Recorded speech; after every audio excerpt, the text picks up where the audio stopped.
My name is Zoe Mackenzie, and the night they decided I wasn't good enough, they made the worst mistake of their lives.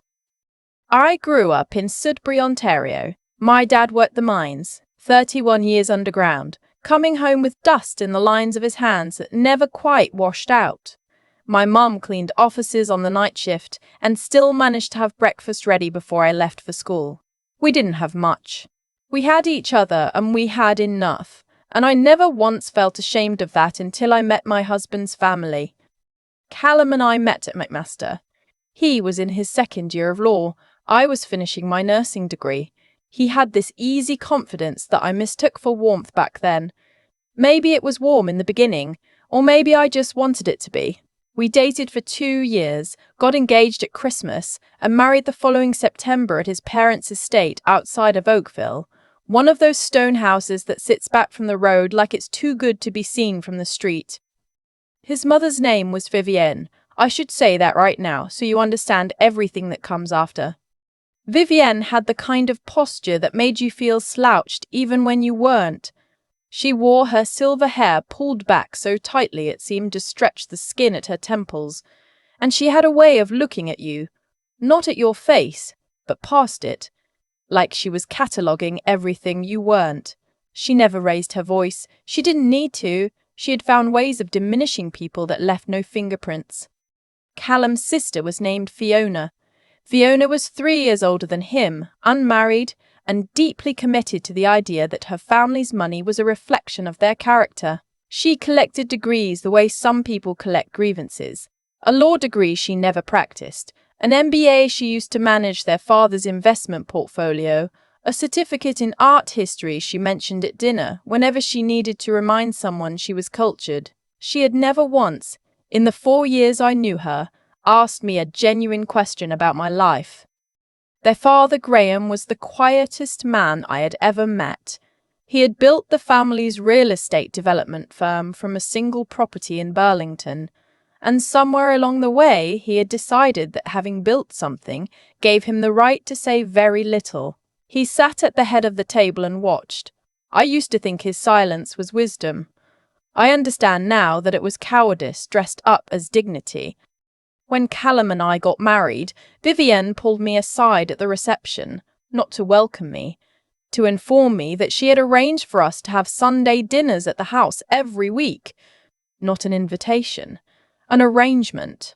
I smiled and said that sounded lovely, and I meant it because I still believed that people who carried themselves like Vivienne must, underneath everything, have earned that bearing.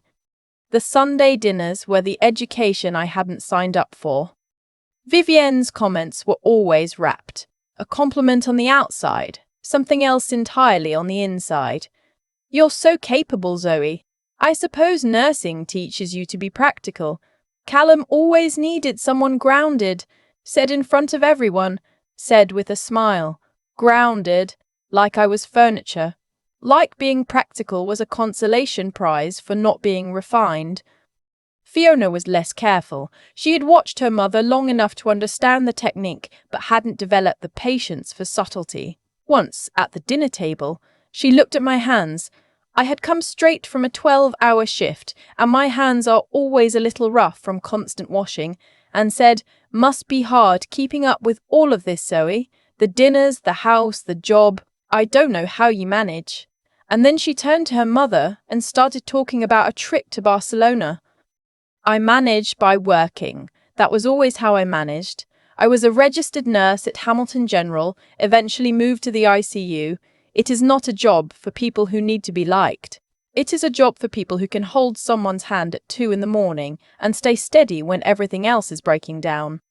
I was good at it. I was very good at it. And every Sunday I drove to Oakville and sat at that table and let Vivienne rearrange my self-worth like she was sorting silverware. Callum noticed. I know he did, because there were nights he would reach for my hand in the car on the way home and squeeze it without saying anything, but he never said anything to them. He had a whole vocabulary for navigating his family. Deflections, subject changes, the well-timed joke, and I told myself that was love the way he protected the peace. I told myself that for a long time. The first real crack happened at Thanksgiving. We celebrate Thanksgiving in October in Canada, which meant the Ashworth family gathered in that stone house with the maple trees turning red outside the windows and the smell of wood smoke in the air, and it should have been beautiful. Vivienne had hired a caterer. She always hired a caterer for Thanksgiving, which I mention only because that year she made a point of telling me in front of Fiona, in front of Graham, in front of Callum's aunt and uncle who had driven up from Mississauga, that she had done so because last year's potatoes were a bit of a challenge and we didn't want to stress Zoe out this time. There was nothing wrong with my potatoes. Fiona laughed. Just a small laugh, the kind you deploy when you want to signal that something is funny without technically participating in it. Callum's uncle looked down at his plate.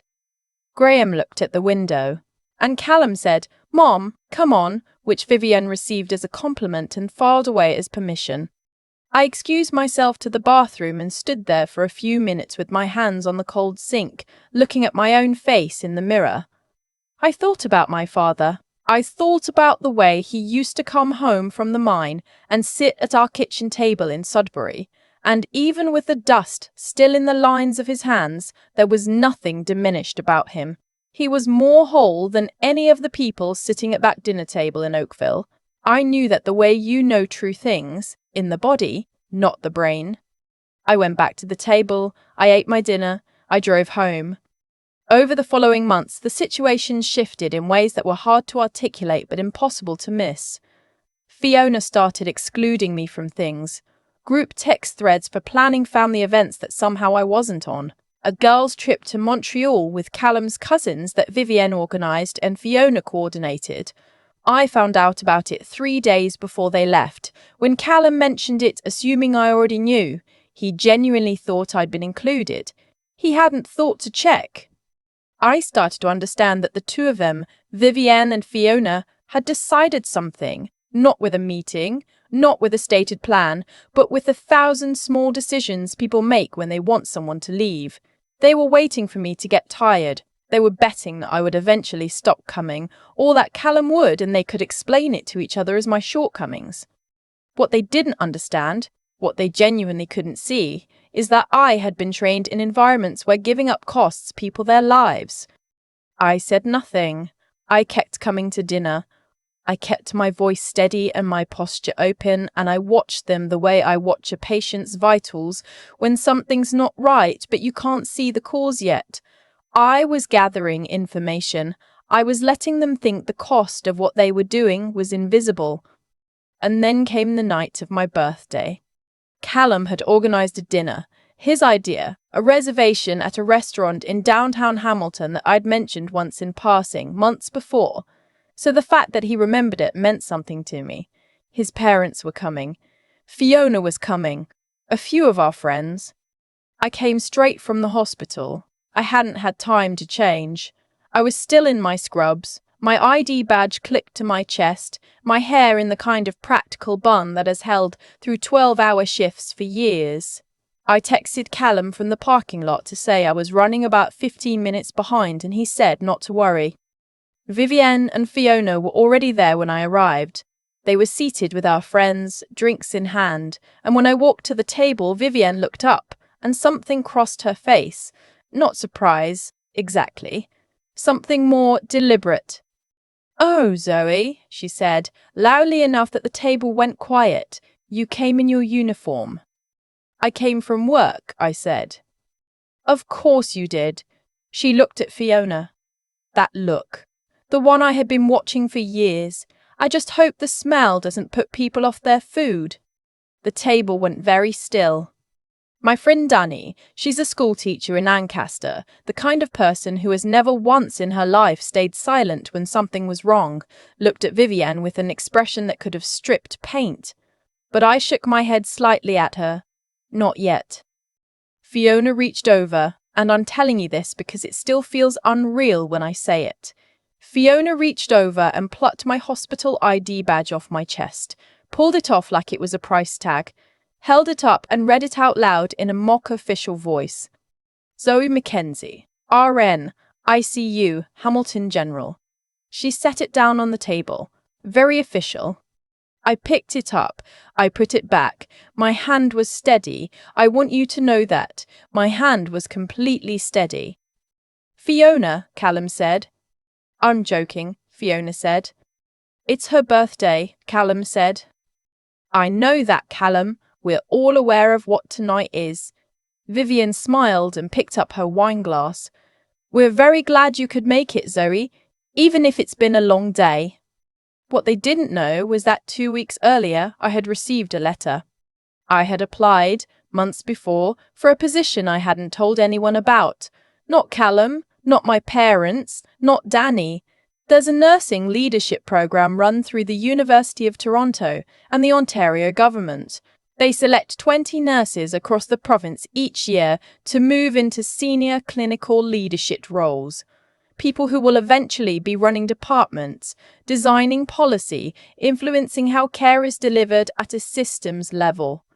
It is not a position you apply for lightly. I spent 4 months on my application.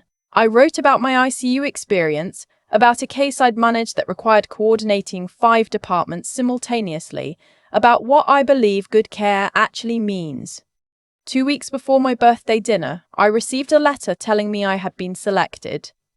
Effective the following spring, I would be transitioning into a senior clinical lead position at a hospital network in Ottawa, a position that carried with it a salary considerably higher than what I was earning, a position that required relocation. I had not yet told Callum because we had not yet had the kind of conversation that news like that requires, a real one, with real decisions inside it. I had been holding it carefully, like something that needed the right moment. The right moment arrived that evening. We got through dinner. We managed it. The way you manage things when you've decided the outcome is already certain and you're just waiting for the logistics. Danny caught my eye across the table twice and I gave her the same small shake of my head both times. Vivienne ordered champagne for the table and made a toast that managed to include 3 references to Callum and 1 reference to me, and Fiona photographed her dessert and posted it to Instagram without saying anything to anyone. When the bill came, Graham paid it. He always paid. He was still the most silent man I had ever met. In the car on the way home, Callum was quiet in the way that meant he was building towards something. I let him build. I'm sorry about tonight, he finally said. Are you? He looked over. That's not fair. I know, I said. I'm sorry, but Callum, I need to tell you something and I need you to actually hear it. I told him about the letter. I told him about Ottawa. I told him about the 4 months of work that had gone into it, and the salary, and what the position would mean for my career, and the relocation. I told him I hadn't said anything because I wasn't sure I'd get it, and I wasn't sure how we'd navigate it if I did. He was quiet for a long moment. Ottawa, he said. Ottawa, I said. That's incredible, Zoe. I know. That's a really big deal. I know. He was quiet again. Then my firm has an office in Ottawa. I turned to look at him. I've been thinking, he said slowly, for a while actually, that I've been too comfortable, that I've been staying where it's easy instead of where it's good for me. He kept his eyes on the road. I haven't said anything because of them, because it's always been about what works for them. I understood then what he was actually saying, not just about the job, about all of it.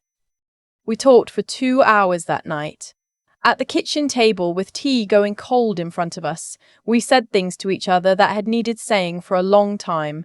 About his parents, about Fiona, about the Sunday dinners and what they had cost us. He cried at one point. I didn't, because I had already used up that particular resource privately, over years, and now I felt something steadier in its place. He called his mother the following Sunday. He told her we would not be coming for dinner. He told her why. He was specific, which I think surprised her. She had expected, I think, the soft version, the version she could slide around. He wasn't soft. He used the word unacceptable twice. He told her that what Fiona had done with my badge was humiliating and that it would not be forgotten because it was not the first time and they all knew it. Vivienne cried. Of course she did. It was the same instrument she'd used to train Callum for 30 years. This time, it landed differently. We moved to Ottawa in April. We found a place in Westboro, a neighbourhood that feels like a city and a town at the same time, with the river close enough that you can walk to it. I started my new position and within 6 months was leading a working group on ICU staffing protocols for the province. The work is hard in the way that meaningful things are always hard. I don't know what Vivienne tells people. I don't know what story she has built around what happened, the version where she is the wronged party, standing at the edge of a family that moved away from her. I expect the story is very clean, and I expect I am the villain of it. That's all right. My dad came to visit us last summer. He took the bus from Sudbury, which is a 5-hour ride, and he stood in the kitchen of our Ottawa apartment with dust still somehow in the lines of his hands and looked around like he was checking to make sure everything was solid. Then he nodded once, the way he nods when something meets the standard he's been quietly holding in his mind. You did good, Zoe, he said. There are things that cost you nothing to receive and everything to earn. That was one of them. I think about the night of my birthday sometimes. The way Fiona held my badge up like it was a joke. The way Vivienne said the smell and then smiled into her wine. I think about how certain they were, both of them, that I was temporary, that the distance between where I came from and where they stood was a distance they controlled. They forgot something, or maybe they never knew it. In the ICU, we have a phrase we use when things get bad. When the monitors are going and the family is in the hallway and someone needs to make a call nobody wants to make. We say, hold the line. It doesn't mean push forward. It doesn't mean retreat. It means exactly what it says. You stay. You hold. You wait for the information that tells you what to do next. I held the line for 4 years. And when the door finally opened, not a dining room door, not a dramatic entrance, but just the quiet door of my own decision, I walked through it, and I didn't look back. I still think about that moment at the restaurant, Fiona's hand reaching over, plucking my badge off my chest like it meant nothing, like I meant nothing. And the thing is, she wasn't entirely wrong about what she was trying to say. She was right that I was different from them. She just had no idea what that difference actually was. There's a version of this story where I become someone harder, where what Vivienne and Fiona did turns me into a person who carries bitterness the way some people carry keys, always on them, always within reach. I understand that version. I came close to it more than once sitting in that Oakville dining room, listening to comments wrapped in smiles. But somewhere along the way, I made a choice. Not a dramatic one, not a moment where I stood up and declared anything, just a quiet, ongoing choice to not let them determine the shape of who I was becoming. That choice was the most important thing I did during those 4 years, not the application to the leadership program, not the move to Ottawa. The choice came first, and everything else followed from it. What I know now is that cruelty like Vivienne's and Fiona's doesn't actually come from strength. It comes from the fear that the walls they've built to define themselves, the house in Oakville, the right last name, the careful social architecture, might not be as solid as they look. People who are genuinely secure don't need to take your badge off your chest. They don't need to mention the smell. They don't need to arrange your exclusion from a group text. Those are the actions of people who are quietly terrified, and terror dressed up as superiority is still terror. I don't say that to excuse what they did. I say it because understanding it correctly is what kept me from responding the wrong way, and responding correctly. Thinking clearly when you're being treated badly, when every instinct is telling you to either collapse or retaliate. That's the thing nobody tells you is a skill. It is. It's something you build. Slowly, the way you build anything that has to hold weight. My dad built it underground for 31 years. He never had to tell me that. I watched him come home. The other thing I've come to understand is that what you do while you're waiting matters enormously. Those 4 years weren't just years I endured. I was working. I was learning. I was building a case, not against them, but for myself. Every shift in the ICU, every hard decision, every night I drove home from Oakville and chose not to quit, it was all accumulating into something they couldn't see and couldn't touch. That's how it actually works, I think. Not in dramatic reversals. Not in someone sweeping in to expose the villain. The real reckoning is quieter. You just keep becoming more yourself. And eventually, the distance between who you are and who they wanted you to be becomes too large to pretend away. Callum used the word unacceptable on the phone with his mother, and he meant it, and that was its own kind of arrival. Zoe Mackenzie, RN Ottawa, doing fine.